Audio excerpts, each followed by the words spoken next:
the scene. Today we're going to see them making their own rock video and see their pitfalls and successes.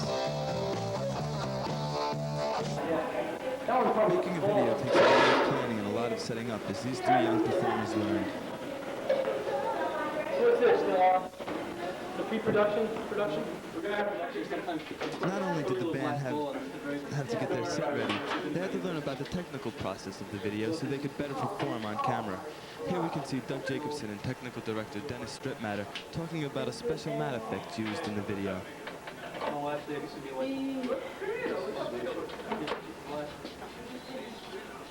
Where is it, man? Doug. Yo, you better put something in the mic thing for that.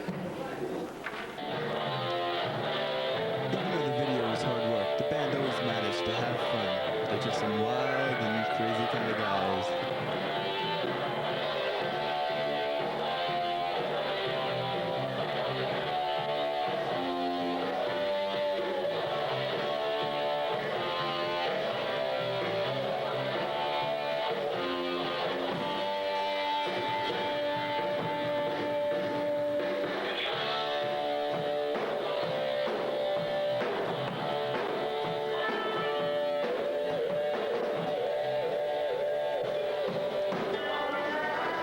Tracy, the bassist and considered the biggest perfectionist in the band, worked very hard on the set just to get it as perfect as he wanted it.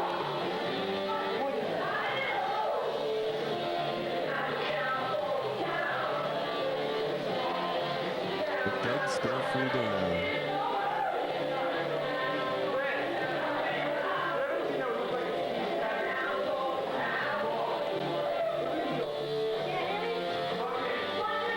After all the setting up, the band had to learn to lip sync. They said this was one of the hardest parts of the video because they weren't really playing what they had to do. But they worked hard and looked good on camera.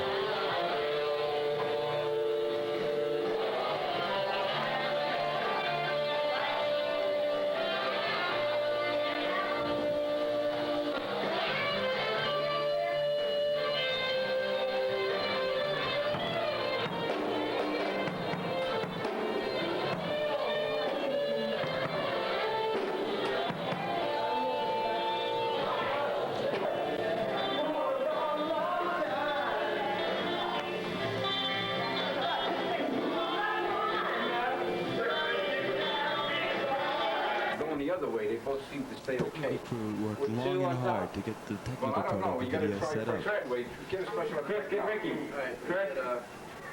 The sound man Doug Soto and the back is director Frank McNulty and technical director Dennis Stripmatter.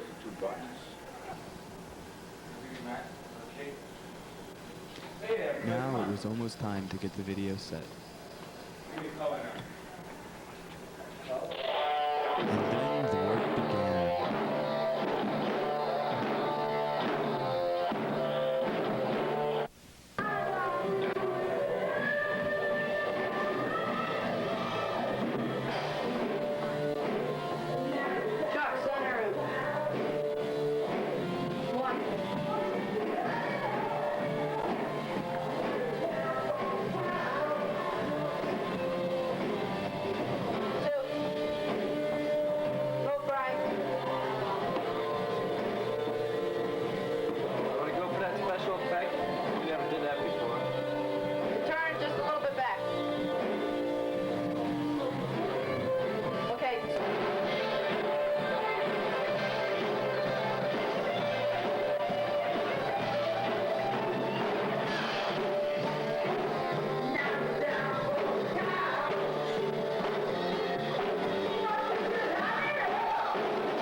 Finally, a finished product.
Frankie D, and welcome to Backstage Pass.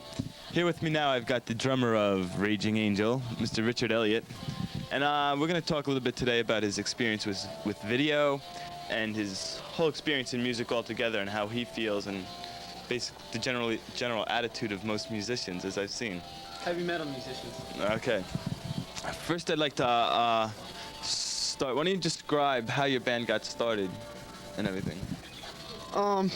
Basically, the guys I'm playing with now, it just so happened that we met this guy named Rob Pearson who introduced us to this guy named Tom Miller. Absolutely fabulous guitarist. And my friend Steve, who's been my friend for like 8 years or so, like just hung out and played bass with us, and we liked the sound. And then we like just picked up Doug recently because he can sing and like, you know, play guitar.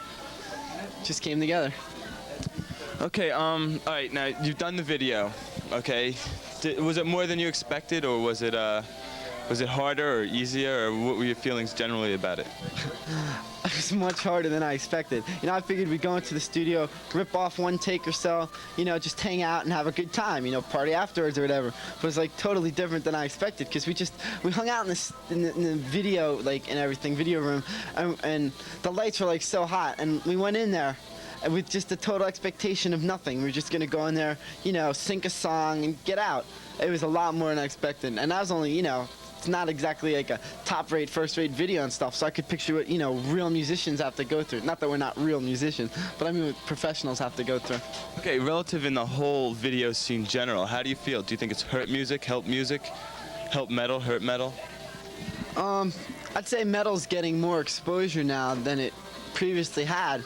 However, it's killing the music scene, because you have a good video, you can sell a good song. You have a good video, you can sell a bad song. You have a good video, you can sell any song. And I don't think that's music. I think that's video, it's not audio. And I think the audio quality's gone. There's people hanging out, like loyal fans that follow us wherever we go, you know, down the hallway to the lunchroom, up the stairs, stuff like that. And they came and they saw the video. It was nice moral support and stuff, but it's nothing like playing for real. I mean, you're sitting there and you hear the music, but you're not really playing the music, and it's a totally different feeling. Not the same ego trip. Not even close to the same ego trip. All right, how do you feel, okay, now you're still a high school student. How do you feel about people, okay, on stage they're there, they're rooting you on, they're like, yeah, yeah, yeah. But then you get into the hallways in school and they just brush you off like another person. How do you feel like that? Does that feel weird, or? Well, we've had a lot of fans for like a long time. It's been following us around since like 9th grade or whatever. And I mean, they're there at every gig. They see us, they like us, they'll talk to us anyway, you know, not just the day of the concert, the day after the concert, or at the concert. You know, then we got the phonies that are just there. I could live without them, okay? The ones that just are there and live off of you. Everybody wants to know the musicians at the concert and say, hey, I know this guy or something, you know? It's definitely, it's not real. They're fake people, and I could just like totally live without them, to tell you the truth. Okay, speaking of fake people, all right, the prejudice, I don't know, I think I've seen some heavy prejudice to heavy metal. Do you feel that you've been affected like that, and do you believe that people are saying, oh, they're phonies, they're fakes, what is this, it's just a big glam show, etc., etc.? How do you feel about that? Screw them all. Basically, you know, it's real. We're living out the life that we want to live out. I mean, maybe not as violent or anything. Not that we want to live violent, but basically, we're just hanging. We're having a good time. We like the way the stuff sounds, and you know, we're just out to have a good time. Okay, now what they're coming up with now is this new generation of metal with bands like Queensryche, Yeah. Wasp, Dokken. How do you like the new generation compared to the old generation, and where would you classify yourselves? We're definitely the new generation metal. The new generation metal they're flashier. It's not as traditional black leather, you know, as many spikes or stuff. It's more like, I don't know, like in the video, I had zebra striped spandex on and like, you know, a mesh shirt and like a whole bunch of different zebra black and white stuff. And, you know, Steve was in his Peter Pan outfit and everything. Well, you know, that's what we like to call it. We just joke around with him. But, you know, in a traditional metal, you wouldn't see that. As far as the music goes, there's some good new metal groups like Queensryche that have a lot of talent. And then there's groups like Keel and Wasps that are good. They're senseless and stuff. But, I mean, they're nowhere near as talented as, say, an Iron Maiden or Queensryche, you know. So basically, you know, you have your good old generation and new generation, and we definitely fall under the new generation. Just, I think it's dress mainly. I don't know if it's the music. Okay, all right, there's always been that heavy metal satanic backing whole deal. Now, first of all, I know most metal musicians feel that that's, you know, a bunch of malarkey. Basically, do you feel that the new generation metal is getting that same kind of backing and that same kind of prejudice? And No. It's quite evident in Queensryche. Okay, they're a good new band that's coming up, and you go through the list of their songs. They don't say, they have nothing to do with Satan. They're not even trying to sell it as a gimmick. I don't think you need the gimmick of Satan in heavy metal anymore. The songs that we write have nothing to do with Satan. They have nothing to do with hate. They have nothing to do with anger. They do have something to do with rebellion. I mean, it's a stage of life for teenagers. But as far as Satan goes, I think he's like starting to leave the scene. Maybe the old generation's still holding him over, but as far as the new generation, you do have Wasp, who's like quite satanic, however, and some of their words are like quite insane. But other than that, you know, I can't really think of like any groups that are really relying on Satan anymore, you know, that are coming up. You don't have to. all right, let's go back to the band. Do me a favor, describe each man in the band. Describe what they're like and who they are, really. Okay, we have Steve. Okay, Steve's been my friend for a long time. I can't even remember not being his friend. Now he's quite a weird guy, because he could be really loud and rambunctious and then really quiet. The next thing, Steve used to have a problem of not moving on stage. Now we need chains to keep him tied down. He definitely moves a lot. He's into the scene. He's definitely probably the biggest perfectionist in the band. Every little thing's got to be right. And you know, he freaks out at the smallest little details. And we get into arguments like a little bit at band and stuff practices. But other than that, you know, he just wants it to be good. He wants it to be solid. He wants to have a good sound quality. Then we got Doug Jacobson. Okay, we had him in a band earlier, and that didn't work out too well because the different varied interests in music just weren't holding us together. And he was such a strong force. You know, it was like he wanted to be like, say, the showman and stuff. And it's the Doug Jacobson show, you know, which was cool at the time because I must admit at the time he was probably the best showman, okay? But we couldn't deal taking second place to him. Later on, like, you know, when he returned back and he came back into the band, it was a new and different attitude and everyone came out of their shell. So, you know, Doug was just into the realm of things. You know, all he's worried about basically is picking up girls on stage. But hey, the guy can do it. He can communicate with girls in the audience at the stage. Then we have Tom Raging Miller Beer. Okay, Tommy, he's a weird guy. I mean, there's no other way to classify him. He'll sit and he'll rip off a really intense lead and stuff, and he'll start banging the guitar over his head, a Charvel, okay? Like $900 guitar over his head. And he's really strange. Doug was doing a lead at our last gig and stuff, and he was like putting the guitar between his legs and rubbing it up and down, and I don't know, just hitting himself in there. He was doing some insane stuff. And I don't know, he has this famous scream that I'd like try to do for you, but you know, it'd be like kind of loud and stuff. And he's just definitely out to have a good time, and he wails. Okay, now Tommy wasn't in the video, okay? Now you had written this video with Doug and Steve, am I correct? Yeah, that is right. Okay, who do you feel backed it? Who do you feel was the influence behind it? Well, we kind of like just hung out at Doug's house one day on a rainy afternoon. 2.5 hours we railed off the song. In terms of group influence, I would say Triumph had a heavy influence in it. It has kind of a rat bass backing to it. And you can hear different groups that are coordinated to it. It was definitely, everyone had a different idea. And the beginning is very similar to a Judas Priest song. And it goes all over the realm of like different groups.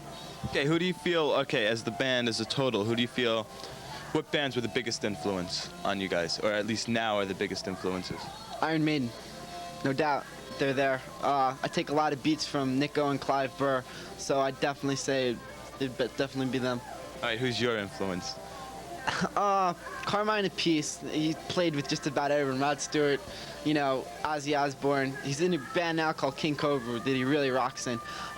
He's definitely been a major influence. And I would have to say Neil Peart too. A lot of triplet stuff that I like doing that I like picked up off of him. And you know, that's basically the two influences that I play off of. All right, Rick, keep the metal faith, okay? This is Frankie D for Down for the Count. No, that's the video. Frankie. That's us. This is Frankie D for Backstage Pass. Thanks for watching. What time is it? What time is it? Let's see how that was. Nice outfit.